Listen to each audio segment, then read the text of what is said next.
So ఇది reality of Kedarnath. So expectations YouTube లో ఇంకోలా ఉంటది, బట్ రియాలిటీ అయితే ఇలా ఉంటది. నడ్డానికి కాదు కదా, ఊపిరి పీల్చుకోవడానికి కూడా స్పేస్ లేదు. సో ఒకవేళ మీరు ట్రెక్కింగ్ చేస్తే మంచి ట్రెక్కింగ్ షూ అయితే తీసుకోండి, లేదంటే పాదాల పైన భరించలేం. హార్స్ రైడ్ అయితే 4500 చెప్తున్నారు ఒక పర్సన్ కి, ఒక పక్కే.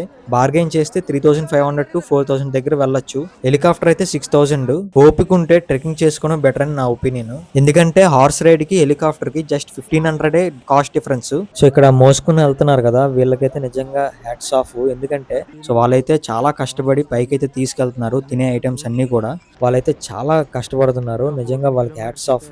సో నిన్న తుంగనాథ్ మందిర్కి అయితే 5 కిలోమీటర్స్ ట్రెక్కింగ్ చేశాను. దానికన్నా చాలా టఫ్ గా ఉంది. ఇక్కడైతే అసలు మామూలుగా లేదు. ఈ కొండలు ఇదంతా చూస్తుంటే ఇదేంటి అసలు మరో ప్రపంచానికి వచ్చానా అనిపిస్తుంది. అండ్ అలాగే ఇక్కడ చూడండి, లెఫ్ట్ కి రైట్ కి అసలు దారి లేదు. సో మొత్తం వాళ్ళే ఆక్రమించేస్తున్నారు గుర్రాలు వేసుకుని. అసలు నడ్డానికి దారే లేదు.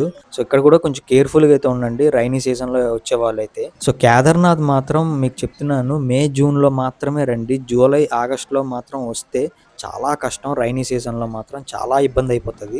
ఒక్కసారి మీరు రైట్ సైడ్ లో చూడొచ్చు, పెద్ద లోయ, అది పెద్ద స్వరంగంలా ఉంది. వాటర్ అంతా కింద నుంచి వెళ్ళి ఆ స్వరంగంలోకి అయితే వెళ్తుంది. నిజంగా చాలా డేంజరస్ స్పాట్ ఇది కూడా. సో మొత్తం కేదార్నాథ్ మొత్తానికి కూడా ఈ స్పాట్ లోనే రివర్ ఫ్లో అయితే చాలా ఎక్కువగా ఉంటది. సో ఎండ తగులుతున్నా చలి అయితే అస్సలు తగ్గట్లేదు. సో ఇప్పుడే వాటర్ బాటిల్ కాస్ట్ అయితే 50 రూపీస్ పెరిగిపోయింది. వాటర్ బాటిల్ కాస్ట్ బట్టి అంచనా వేయచ్చు మనం ఎంత పైకి వచ్చామో అని. సో మొత్తం నేను ఇప్పుడు కేదార్నాథ్ తాలూకా మధ్యలో ఏవే విలేజెస్ వస్తాయో చెప్తాను చూడండి. సో గౌరీకుండ్ తర్వాత జంగిల్ చెట్టి విలేజ్ వస్తుంది, తర్వాత